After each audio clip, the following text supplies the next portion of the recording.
সারদা কাণ্ডের জেরে উত্তাল রাজ্য। কম দিনে বেশি টাকা পাওয়ার লোভে সর্বশান্ত হাজার হাজার মানুষ। অনেকেই অভিযোগ করছেন তৃণমূলের নেতাকর্মীদের একাংশের সঙ্গে সারদার যোগ দেখে তারা বিনিয়োগ করেছিলেন। তৃণমূল বীরভূমের করিদ্ধা গ্রাম পঞ্চায়েতের ছোড়া গ্রাম, তৃণমূল পরিচালিত গ্রাম পঞ্চায়েত ছোড়া গ্রামের বাসিন্দা জিতেশ মণ্ডল, তৃণমূল কর্মী সারদার এজেন্ট। আমাদের সারদা অফিসে দু মাস আগেই মনে হয় 2 মাস আগে শতাব্দী রায় এবং স্বপন ঘোষ, বলতে পারছি না স্বপন ঘোষ আমি এতটা বুঝতে পারিনি, তবে শতাব্দী রায় এবং স্বপন ঘোষই এসেছিলেন। অফিসে এসে ফুল যা হোক একটা পুষ্পস্তবক নেন এবং মানে সাবাসী দিয়ে বলেন যে কোনো চিন্তা নেই, আমরা আছি। যদিও অভিযোগ অস্বীকার করেছেন সিউড়ির তৃণমূল বিধায়ক স্বপন ঘোষ। শতাব্দী রায়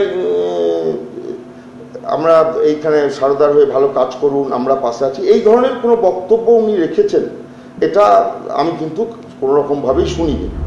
ছোড়া গ্রামের আমানতকারীদের দাবি তৃণমূলের নেতাদের সঙ্গে সারদার যোগ দেখে তারা বিনিয়োগ করেছিলেন। যে আমরা সারদাতে টাকা রেখেছিলাম এরকম হবে জানলে রাখতাম না, তবে টাকাটা রাখার সাহস পেয়েছিলাম, পার্টিরা যুক্ত ছিল। বসিরহাটের সাঁইপাড়ার বাসিন্দা সুদাস রায় এলাকায় তৃণমূল কর্মী বলে পরিচিত, তিনিও সারদার এজেন্ট। ব্যক্তিগতভাবে 50 থেকে 60 লক্ষ টাকা তুলেছি আমি নিজে, এবং আমার টিম থেকে প্রায় 1.5 থেকে 2 কোটি টাকা আমার উঠেছে।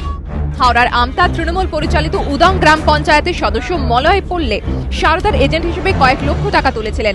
আমি ঘরে টিকতে পারছি না, আমাকে পালিয়ে বেড়াতে হচ্ছে, এইরকম ব্যাপারগুলো খুব খারাপ, আমার কাছে বেদনাদায়ক। আরো সারদায় আমানত করে এখানেও মাথায় আকাশ ভেঙে পড়েছে অনেকের। আমানতকারীদের দাবি সংস্থার সঙ্গে তৃণমূল নেতাদের একাংশের যোগ দেখেই তারা লগ্নি করেছিলেন।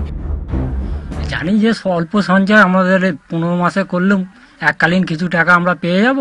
এই আমাদের এখানে পঞ্চায়েতের মেম্বার মলয় পড়লে ওর কাছে করেছি।